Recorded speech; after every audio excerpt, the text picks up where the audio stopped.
सतपोखरी और आसपास के गांव में महाबलपुर से लेकर सकुराबाद से लेकर पूरे कई एरिया में अपनी हैसियत के साथ छोटे छोटे मकान बना करके रह रहे हैं और ये सरकार उनको एसआईआर के जरिए मतदाता सूची से उन्हें वंचित करना चाहती है। समाजवादी पार्टी के सांसद वीरेंद्र सिंह के नेतृत्व में शुक्रवार को एक प्रतिनिधिमंडल ने वाराणसी मंडल आयुक्त से मुलाकात कर गरीब, भूमिहीन एवं वंचित समाज को शीघ्र घरौने प्रमाण पत्र उपलब्ध कराने की मांग की है। सांसद ने बताया है कि विगत दिनों दिशा समिति की बैठक में अधिकारियों ने जानकारी दी थी कि वाराणसी जनपद में ऐसे गरीब परिवार जो कई पीढ़ियों से सरकारी भूमि पर मकान बनाकर रह रहे हैं, उन्हें मालिकाना हक प्रदान कर घरौनी दी जा रही है। सांसद ने कहा कि यदि ये जानकारी सही है तो शासन को चाहिए कि मंडल के सभी जिला में इस नीति को लागू करने का स्पष्ट आदेश तत्काल प्रभाव से जारी करे। उन्होंने कहा है कि मुख्य चुनाव आयोग विशेष गहन पुनरीक्षण के अंतर्गत मतदाता सूची का पुनरीक्षण कर रहा है।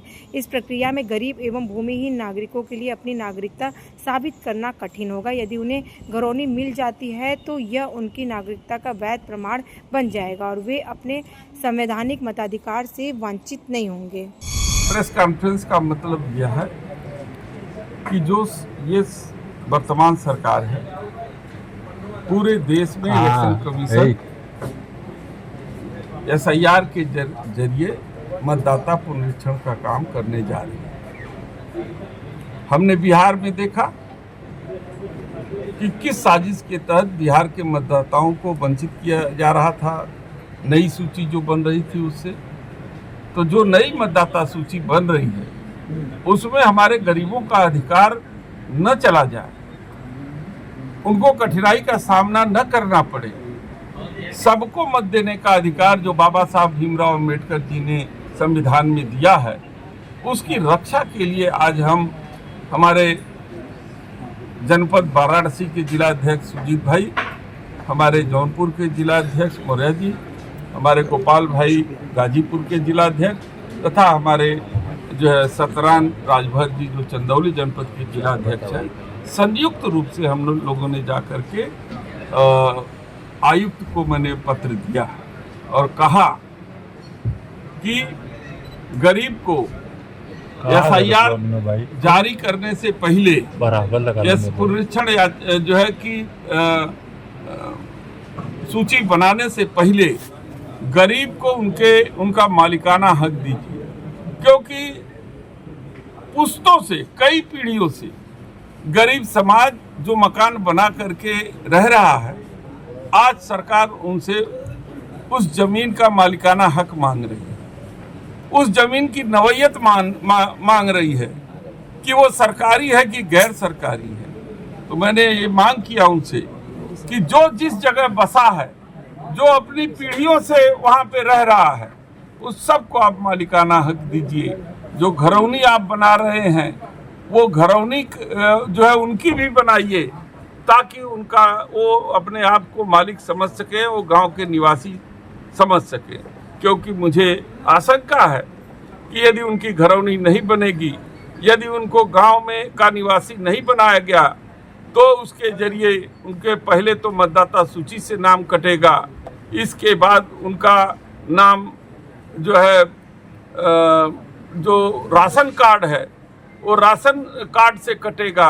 राशन कार्ड से कटने के बाद उनको जो है मिलने वाली जो सरकारी सहायता है वो सारी सहायता बंद हो जाएगी और उनको दोयम दर्जे की नागरिकता हासिल हो जाएगी और उनके नाम के आगे डी लिख दिया जाएगा कि वो बना, फिर उन्हें साबित करना पड़ेगा कि वो इस देश के नागरिक हैं कि नहीं है। तो सरकार नहीं चाहती है कि गरीबों का भला हो। ये तो सामंतवादी व्यवस्था से भी ऊपर जाकर के काम करना चाहते थे। कभी मनुवाद के सिद्धांत पर चलने वाली भारतीय जनता पार्टी ये कभी नहीं चाहती कि गरीब को उसका अधिकार मिले, ये कभी नहीं चाहती कि गरीब उनके बराबर बैठ करके जो है कि अपने अधिकार की बात करे। इसलिए एसआईआर के जरिए वो गरीबों के हक को छीनना चाहती है और हम समाजवादी अपने राष्ट्रीय अध्यक्ष जी के नेतृत्व में इस काम को होने नहीं देंगे। गरीबों के अधिकार की रक्षा करेंगे, उनकी मतदाता सूची में उनका नाम चढ़वाएंगे और जिस जन्मभूमि पर, चाहे वो सरकारी हो या गैर सरकारी हो, अगर वो अपने जिस भूमि पर मकान बना करके कई पुश्तों से रह रहे हैं तो उनको उनका अधिकार, उनका मालिकाना हक दिलाने का काम करेंगे। यदि ये सरकार नहीं करेगी तो ये आंदोलन ये काशी की धरती से प्रारंभ होगा और हम इस आंदोलन को तेज करेंगे और राष्ट्रीय अध्यक्ष जी के इशारे की जरूरत होगी और इस आंदोलन को हम लखनऊ और देश के कोने कोने तक ले जाने का काम करेंगे। सांसद जी, अलकनंदा क्रूज जो है, अब नाविक समाज के जो नाव जो लोग चलाते हैं अब उनको टक्कर मारा जा रहा है। मतलब अभी हाल ही में कुछ दिन पहले जो है वो नाविक समाज लोग ने बड़ी संख्या में धरना प्रदर्शन कहा और वोट चोर का भी उन्होंने सपोर्ट किया। देखिए, मैं आपको बता दिया ये क्रूज क्या है, सामंतवाद का प्रतीक है। नाव क्या है, हमारे आम आदमी नागरिक का प्रतीक है।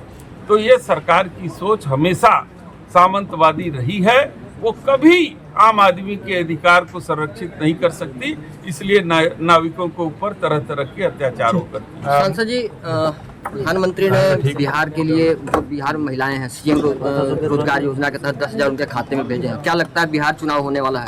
एक तरीके का वो अब इसके पास, उनके पास कोई हथियार रह नहीं गया है और जनता बड़ी जागरूक है, पैसा भी ले लेगी, वोट भी नहीं देगी। यूपी के मुख्यमंत्री ने कहा एक रहेंगे तो सेफ रहेंगे। तो ये कर रहे हैं तो एक किसको करना चाहते हैं? क्या वो मानते हैं कि गरीब समाज हिंदू है? क्या मानते हैं कि जो हमारा अनुसूचित जाति का है वो हिंदू है? क्या वो मानते हैं कि हमारा अति पिछड़े समाज का लोग हिंदू है? जिन लोगों ने उनको मंदिर में प्रवेश करने पर वंचित कर दिया, एक जल खाते से पानी पीना और नहाना जो है वंचित कर दिया, जिस समाज ने छुआछूत का भेदभाव पैदा किया, वो किस मुंह से कहता है कि एक रहो और नेक रहेंगे? और जिसको एक करना है वो एक कर रहे हैं, जिनको नेक रहना है वो नेक है। I love Mohammad, I love Mahadev का भी अब चल रहा है। तो आई लव महादेव और आई लव मोहम्मद में क्या दिक्कत है? ये तो दोनों आराध्य देव हैं। जो जिस धर्म को मानता है उससे मोहब्बत करता है, लेकिन सरकार को इससे चिढ़ है। तो वो लोग बहुत प्रतिक्रिया दे रहे हैं। सरपंच से जुदा होकर नारे लगाए जाए, कई वीडियो वायरल हुए। कौन लगा रहा? बच्चे आई लव मोहम्मद में बोला गया है, इसके लिए बोलेंगे आई लव मोहम्मद से दिक्कत नहीं है, सरपंच से जुदा जो बोला जा रहा है उससे दिक्कत। ये पुराना वीडियो चला जा रहा है।